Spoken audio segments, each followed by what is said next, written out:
Ken Trahan with Lenny Vangilder. It's our First NBC Bank weekend preview, brought to you by First NBC Bank, with 39 locations throughout southeast Louisiana and into the Florida Panhandle. That's First NBC Bank, proud sponsor of SportsNOLA.com.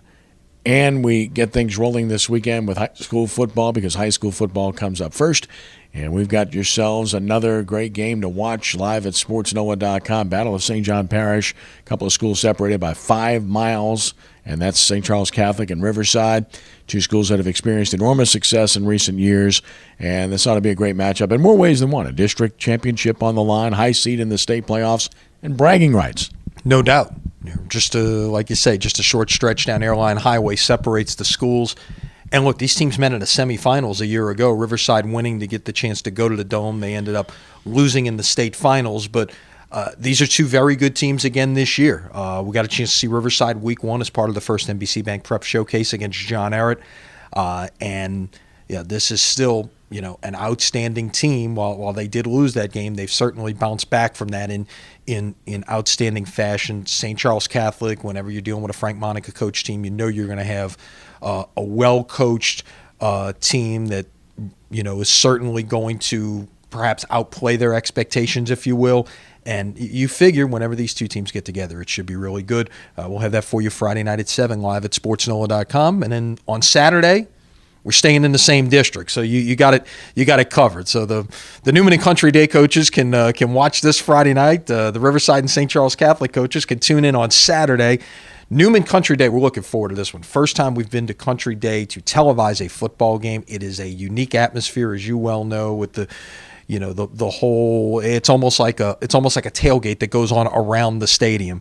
And we will have that for you Saturday, 2 o'clock live at Sports NOLA. Saturday, 6 o'clock on WHNO TV 20, again, as part of the First NBC Bank Prep Showcase. Outstanding. And, of course, Friday night, the original on WGSO 990 AM with our scoreboard from SportsNOLA.com Incorporated, with reports from up to 40 games, analysis, everything you can imagine. And, again, go to Sports NOLA for all the scores tied into the radio show. Saturday afternoon, 4 o'clock, Jesuit and Shaw from Zephyr Field on WGSO 990 AM. So, a very busy weekend of prep football forthcoming. College football, it's Tulane traveling to Tulsa this week, coming off of a loss to Memphis. And at least from the standpoint of opponents, I'd say that Memphis is probably a little bit better than Tulsa. The problem is Tulane is traveling. Tulane's traveling, and this is not a bad Tulsa team either, in that this is a team that took Houston to the wire, lost the game by 7 points, ended the game at Houston's 1-yard line, could have very easily tied the game and sent it to overtime. And they played the Cougars well. So we'll see how the Green Wave is able to respond to that challenge. Look, everything we've seen thus far, for the most part, has probably exceeded expectations in terms of this first team under Willie Fritz. Let's see. This is really the first, I don't want to say tough spot they've had on the road. Wake Forest has obviously turned out to be a pretty decent program. So let's see how they respond to this situation on the road. Huge game for LSU at home against Ole Miss. If Coach Ed Orgeron wants to have a shot to keep that job, this is a game I would think he has to win. Ole Miss has given LSU trouble in recent years. They're very good offensively, not as good defensively. It's the team that Coach O once coached and the team that he currently coaches. So it's a huge game on many levels for LSU. I think it is. And, what's interesting to me as you look at this, the last 5 games are all against ranked teams as they stand now. What exactly is it that Coach O has to do to be the head coach at LSU in 2017? Does he need to go 4-1 and beat Alabama? Does he need to go 3-2?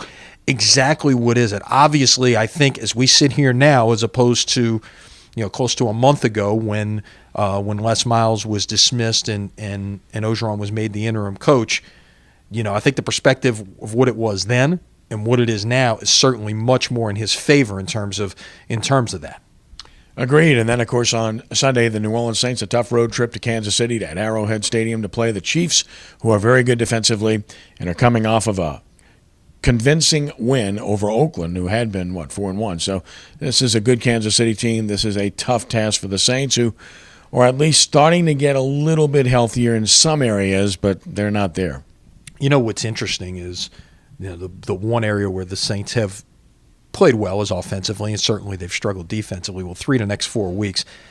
arguably facing three of the maybe top 5 defenses in the league in Kansas City, Seattle, and Denver. So you're going to find out a lot about the Saints offense over the course of the next month, just how they stack up, in these types of tests. But yeah, you mentioned the health situation. It looks like Sheldon Rankin's back on the practice field, and the earliest he could play is 2 weeks from now against San Francisco, just based on the IR designated to return rules. So, he could be a big boost for the second half of the season in trying to, inject some hope back into that defense. Obviously, they held off the IR designation for Delvin Breaux, knowing that Rankins was coming back, and they'd already put him there.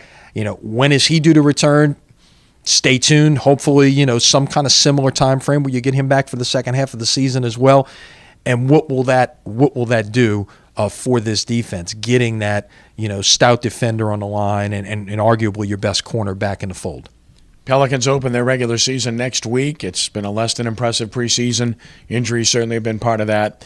It's going to be interesting to see who dresses for their season opener, because Ejuan Moore missed a game last week against Atlanta, earlier this week, I should say. And then, of course, you got the Anthony Davis situation that continues. We know about Drew Holiday, Tyreek Evans, Quincy Pondexter. Whew, I don't know. That's exactly right. And, obviously they have to make final roster decisions as well, which presents some interesting challenges in that you've got 15 guys with guaranteed contracts out there. So are any of these guys that don't have guaranteed contracts doing enough to maybe, make them eat something in terms of a contract? Obviously you got, a little more salary cap friendly situation this year with the growth in the cap. And of course the other thing you mentioned the injuries.